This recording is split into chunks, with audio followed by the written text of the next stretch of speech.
Assalamualaikum warahmatullahi wabarakatuh. Bismillahirrahmanirrahim. Alhamdulillahirrabbilalamin. Wassalatu wassalamu ala asyrafil anbiya'i wal mursalin wa ala alihi wa sahbihi ajmain. Amma ba'du. Yang saya hormati Ibu Ineke selaku guru bahasa Indonesia dan teman-teman yang saya banggakan. Alhamdulillah saya ucapkan atas kesempatan hari ini kita dapat berkumpul di dalam ruangan Zoom ini dalam keadaan sehat walafiat tanpa kekurangan apapun. Sholawat serta salam kita panjatkan kepada junjungan Nabi besar Muhammad SAW beserta keluarganya yang telah membawa kita dari zaman kegelapan hingga terang benderang. Indonesia merupakan negara yang terkenal akan keanekaragaman budaya yang terdapat di seluruh penjuru Nusantara. Walaupun memiliki beraneka ragam kebudayaan, hal tersebut tidak menjadikan Indonesia terpecah belah, namun tetap menjadi satu dalam semboyan Bhinneka Tunggal Ika. Karena perkembangan zaman dan dampak dari globalisasi, kebudayaan asing mulai memasuki negara Indonesia.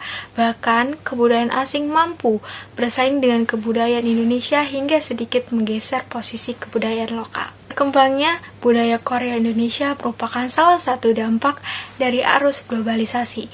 Fenomena ini biasa disebut Korean Wave dan dapat dijumpai di Indonesia.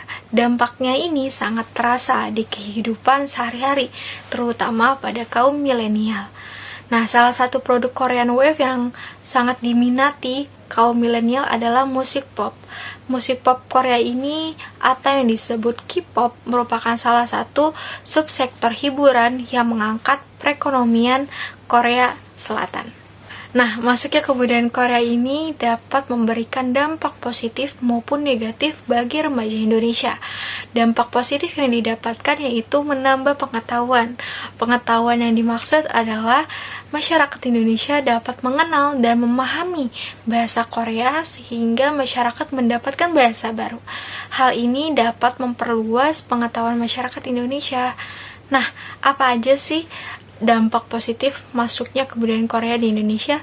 Mari kita bahas. Pertama, yang perlu kita bahas adalah dampak sosial. Dampak positif dari K-pop di generasi milenial ini tentu ada banyak. Lirik lagu yang mengajarkan untuk berpikir positif dan mencintai diri sendiri untuk kedepannya lebih baik. Contohnya ada di lirik lagu Love Myself dari BTS yang dimana pada isi lagu tersebut meminta kita untuk mencintai diri kita sendiri lebih dari apapun. Nah, yang kedua, banyak yang berpikir bahwa terlalu banyak mendengarkan musik K-pop akan mengganggu pelajaran dan justru akan lebih malas. Tentunya tidak benar, teman-teman. Kita kembalikan lagi pada diri kita masing-masing. Kalau kita ambil contoh dari lagu BTS yang berjudul Pit Piper, di sini BTS menyampaikan bahwa akan ada saatnya para fans mendengarkan lagu K-pop dan meminta para fans untuk meninggalkan lagu K-pop agar ujiannya selesai terlebih dahulu. Nah, sangat jarang banget orang-orang untuk melihat ke sisi positif dari musik K-pop. Jadi, pada kenyataannya banyak hal positif yang kita bisa dapat dari K-pop dan gak semuanya tentang K-pop itu negatif.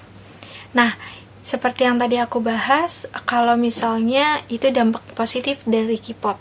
Sekarang kita bahas apa aja sih dampak negatif dari musik K-pop. Yang pertama, lunturnya nilai kebudayaan Indonesia. Karena hampir semua gaya hidup di Indonesia ini sudah meniru kebudayaan Korea. Aliran musik masyarakat Indonesia sudah mulai berganti menjadi aliran musik Korea dengan ciri khas boyband dan girl bandnya. Yang kedua, makanan khas Korea sudah banyak ditemui di Indonesia dan kebanyakan masyarakat Indonesia ini lebih menyukai makanan khas Korea tersebut dibandingkan dengan makanan khas Indonesia. Hal ini lama-lama dapat menyebabkan hilangnya makanan khas Indonesia yang diperjualbelikan di pasaran karena kurangnya minat masyarakat terhadap makanan Indonesia dan menjadikan makanan khas Korea bertambah banyak diperjualbelikan di pasaran.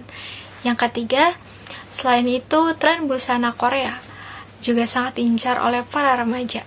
Jika hal ini terus berlanjut, kebudayaan Indonesia dapat luntur dari diri para remaja Indonesia dan berganti menjadi kebudayaan Korea yang saat ini mereka kagumi. Dalam menyikapi hal di atas, Diharapkan kaum milenial lebih selektif terhadap budaya asing atau Korea yang masuk ke Indonesia, serta menumbuhkan semangat nasionalisme yang tangguh dan memelihara serta mengembangkan budaya nasional sebagai jati diri bangsa dengan cara memperkenalkan kebudayaan dan kesenian ke luar negeri.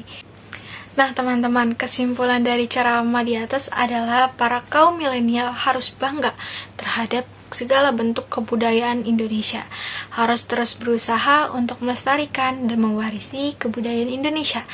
Jangan hanya sibuk membanggakan kebudayaan milik bangsa lain demi eksistensi dalam pergaulan.